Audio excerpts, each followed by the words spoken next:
जय श्री राम।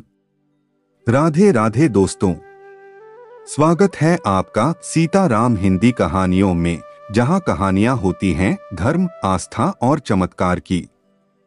लेकिन आज जो आप सुनने जा रहे हैं वह सिर्फ एक कहानी नहीं है।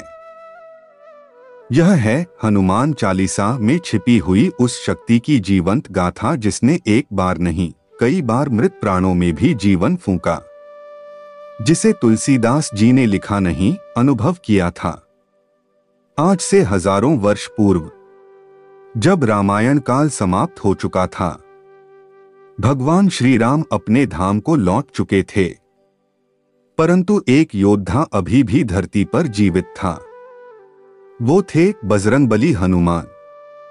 इस कथा की शुरुआत होती है एक काले भयावह युग से, जब भारत पर राक्षसी शक्तियों का आधिपत्य हो चुका था। पूजा पाठ मिट चुके थे, वेदों की ध्वनि को राक्षसी तंत्रों ने दबा दिया था। और ठीक तभी पंचवटी के एक निर्जन वन में एक बालक रो रहा था।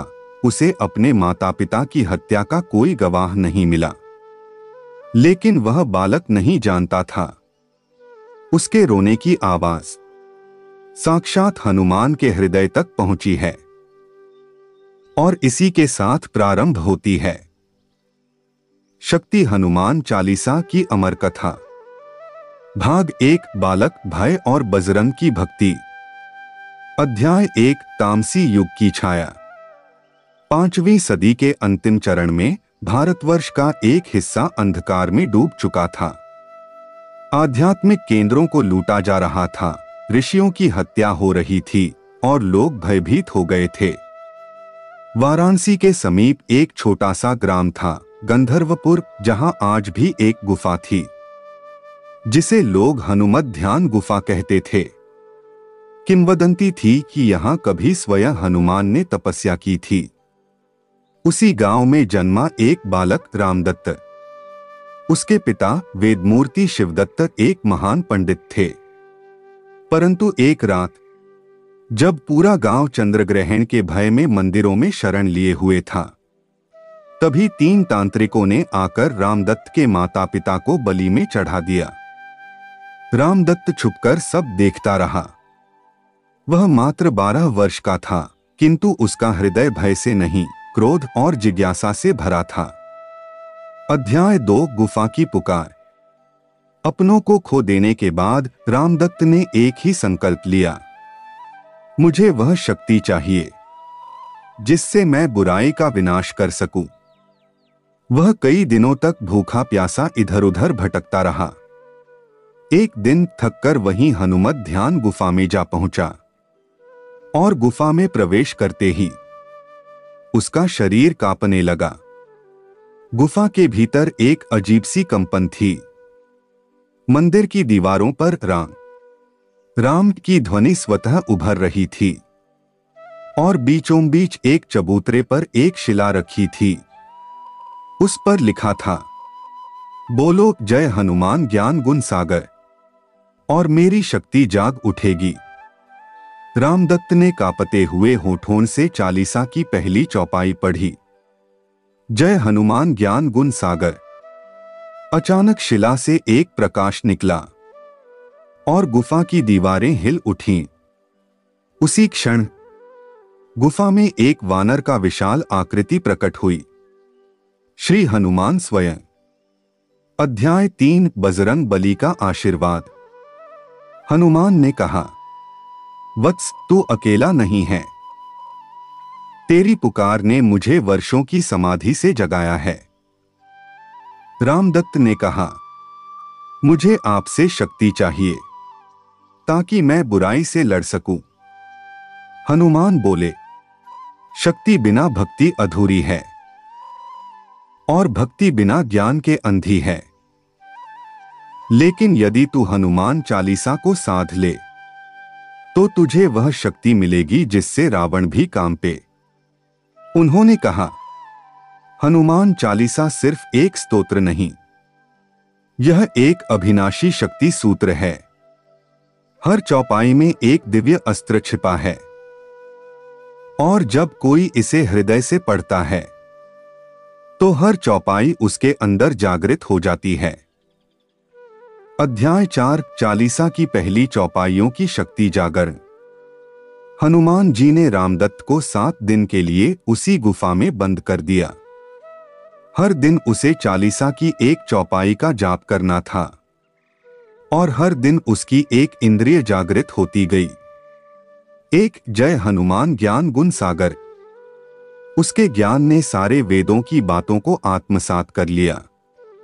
2 जय कपीस तिहु लोक उजागर। उसका स्वर अब तीनों लोकों तक प्रतिध्वनित होने लगा। 3 रामदूत अतुलित बलधामा। उसकी भुजाओं में ऐसी शक्ति आ गई कि वह शेर को भी पलट दे। 4 अंजनी पुत्र पवनसुत नामा। उसके भीतर हवा की तरह गति और स्पंदन भर गया। हर चौपाई के साथ वह शक्तिमान होता जा रहा था, लेकिन इसके साथ ही उसकी परीक्षा भी आने वाली थी।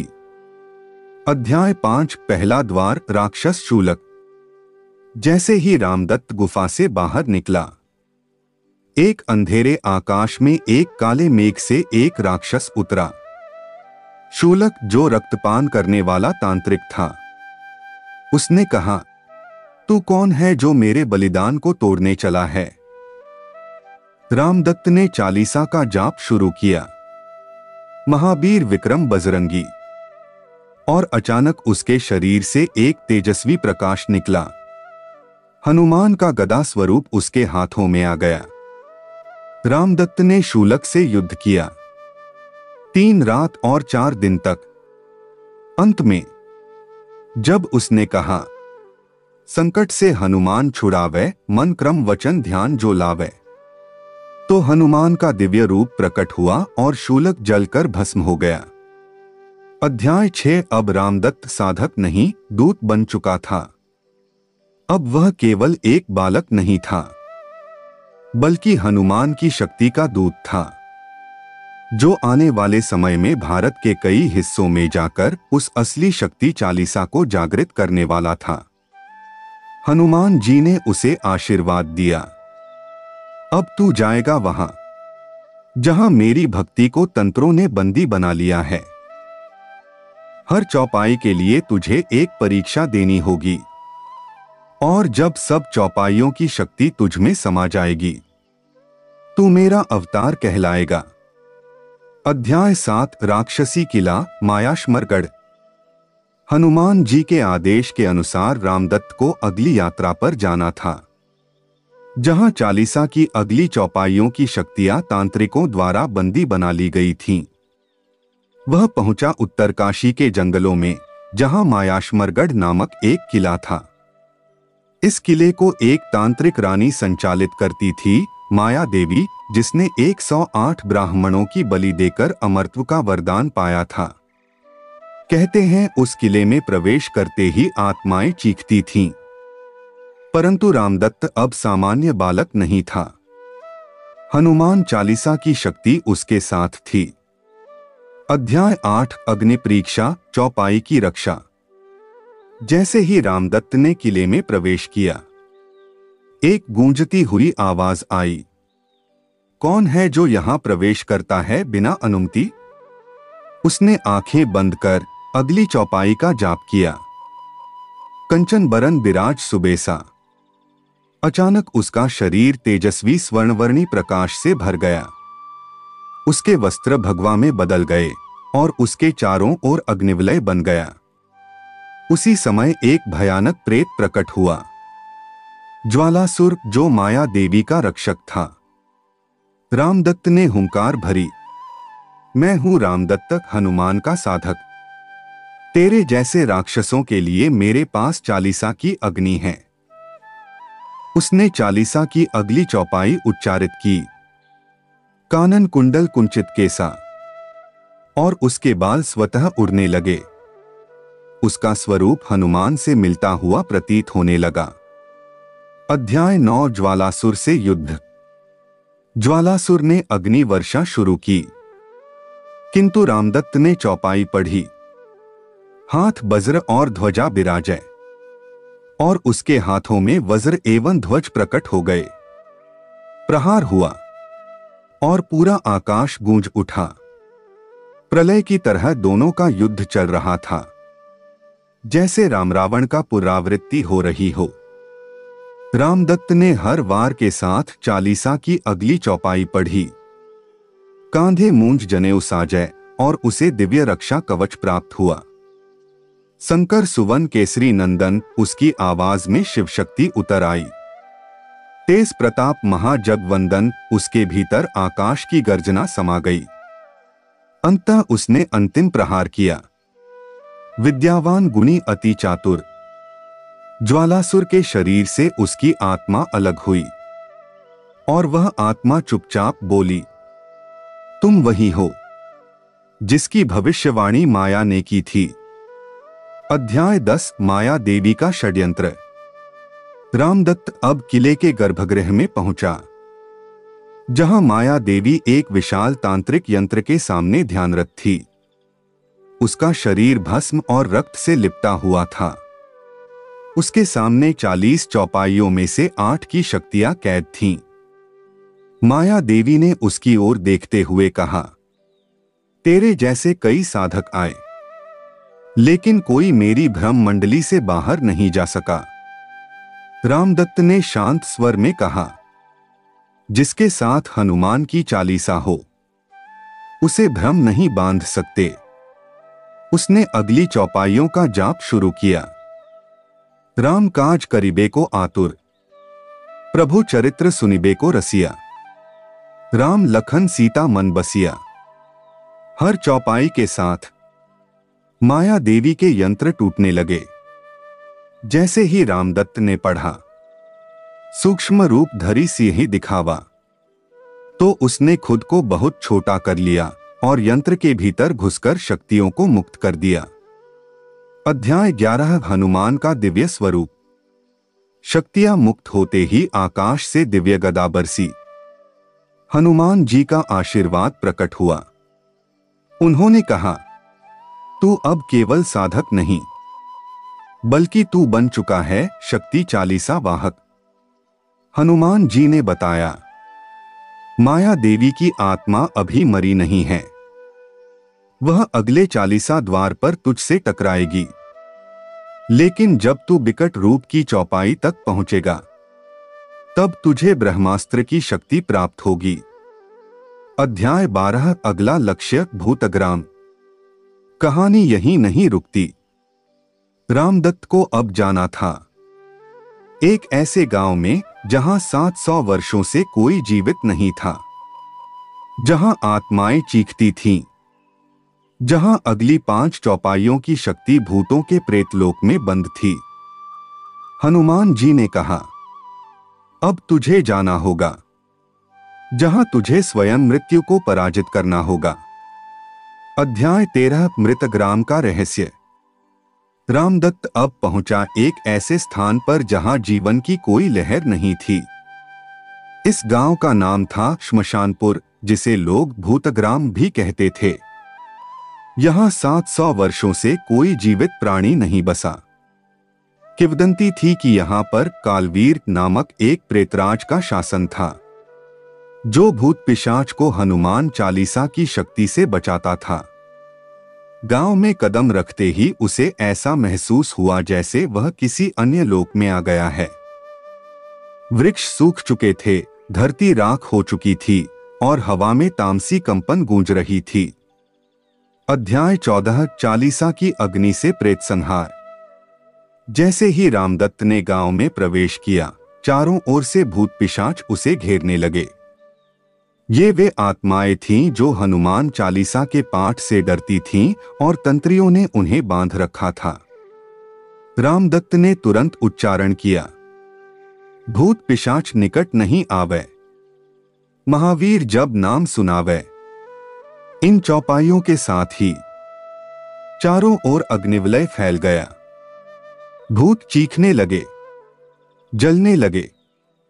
कुछ आत्माएं मुक्त होकर स्वर्गलोक को चली गईं। तभी जमीन फटी और कालवीर प्रकट हुआ। उसकी आंखों में आग, गले में हड्डियों की माला और हाथों में हड्डियों का त्रिशूल। अध्याय 15 कालवीर से मरण संघर्ष। कालवीर हंसता हुआ बोला, तेरी चालीसा यहां बेकार है बालक। मैं हूं मृत्यु का देव, तेरी आत्मा को निगल जाऊंगा। रामदत्त शांत रहा। उसने अगली चौपाई पढ़ी। नासै रोग हरै सब पीरा, जपत निरंतर हनुमत बीरा। उसके शरीर से प्रकाश निकला और वो त्रिशूल के हर वार को रोकने लगा। रामदत्त ने जोर से गर्जना की, संकट ते हनुमान छुड़ावे, मन क्रम वचन ध्यान जो लावे। उसने ध्यान केंद्रित किया और हनुमान जी का विशाल रूप उसके पीछे प्रकट हुआ। हनुमान जी ने कहा, वत्स, अब तू मृत्यु से नहीं डरेगा।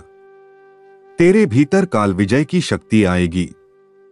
रामदत्त ने अंतिम वार से पहले चौपाई बोली।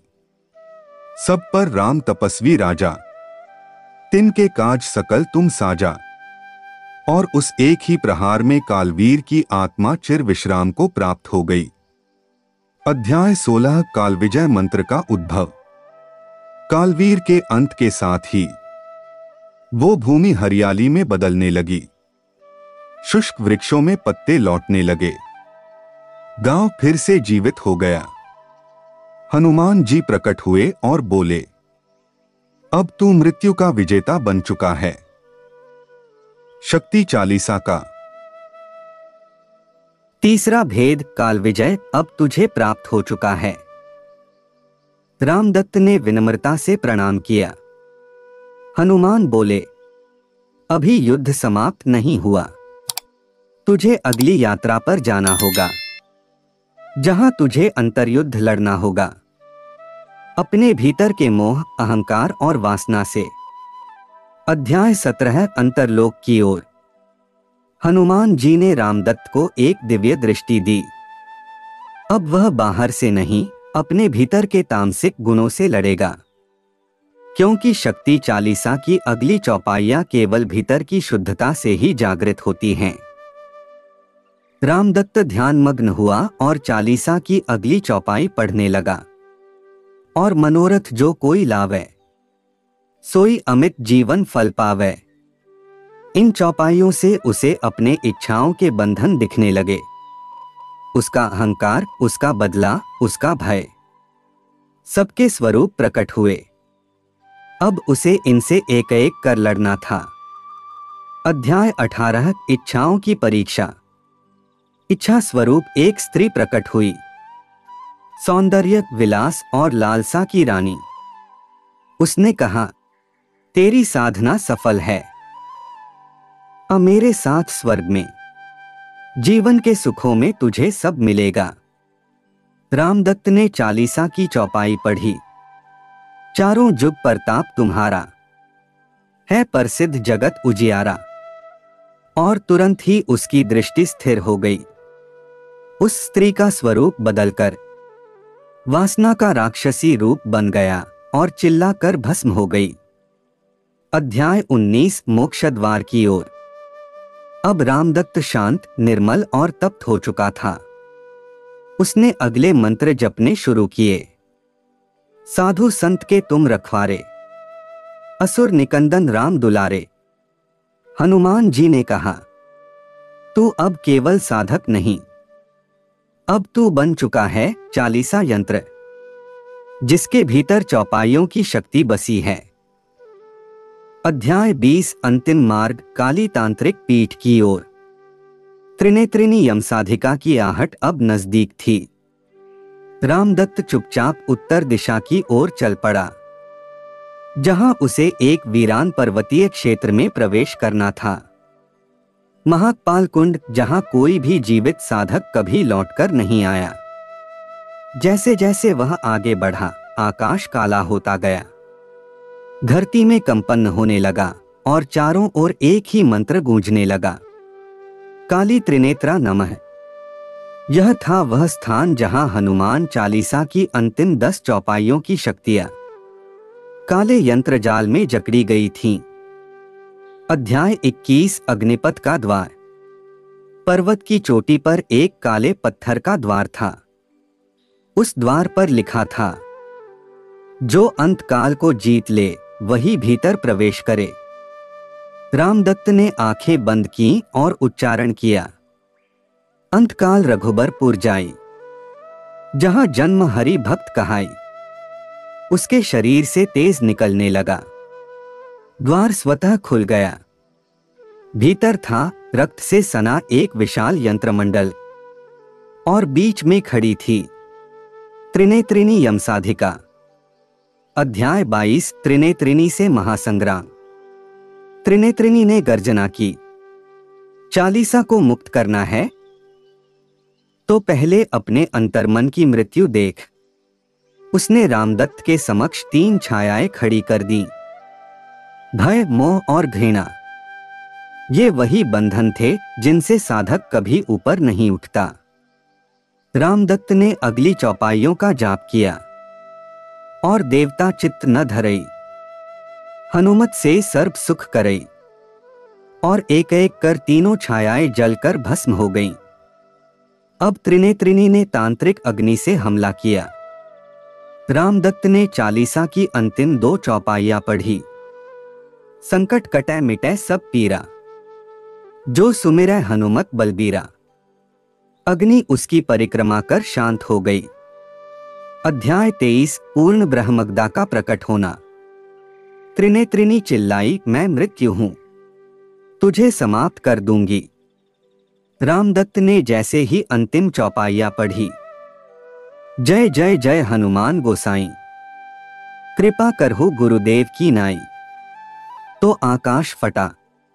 एक प्रज्वलित ब्रह्मज्ञता उसके हाथ में प्रकट हुई। हनुमान जी का तेजस्वी स्वरूप आकाश में प्रकट हुआ। उन्होंने कहा, अब तू मेरा पूर्ण उत्तराधिकारी है। चालीसा की हर चौपाई तेरे रक्त में बह रही है। जा लोकहित में इसका उपयोग कर। रामदत्त ने ब्रह्मज्ञता से अंतिम प्रहार किया। त्रिनेत्रिणी तांत्रिकनी चिल्लाते हुए भस्म हो गई और चालीसा की अंतिम 10 चौपाइयां मुक्त होकर उसके हृदय में समा गईं। अध्याय 24 अमरता की स्थापना। हनुमान जी बोले, अब तू साधक नहीं, तू ही है ब्रह्म चालीसा अवतार। जहां भी संकट होगा तेरा नाम पुकारा जाएगा। अब तू हनुमत का जीवित यंत्र है। रामदत्त धीरे धीरे अदृश्य हो गया, लेकिन उसकी साधना की ऊर्जा गंधर्वपुर की गुफा में आज भी विद्यमान है। कहा जाता है, जो उस गुफा में बैठकर हनुमान चालीसा पूरी श्रद्धा से पढ़ता है, उसके सारे संकट चूर चूर हो जाते हैं। कथा समाप्त। शक्ति हनुमान चालीसा पूर्ण यात्रा। इस पूरी कथा श्रृंखला में आपने जाना, एक बालक का साधक बनना, चालीसा की चौपाइयों में छिपी शक्ति, प्रेत, तांत्रिक, मोह और मृत्यु से संघर्ष, और अंत में ब्रह्म चालीसा का पूर्ण जागरण। अगर आपको ये कथा पसंद आई हो तो हमारे चैनल सीताराम हिंदी कहानियां को जरूर सब्सक्राइब करें, लाइक करें, कमेंट में जय हनुमान लिखें और इसे अपने परिवार और भक्त साथियों के साथ शेयर करें। जय श्री राम, जय बजरंगबली। हनुमान चालीसा की अमर शक्ति को नमन।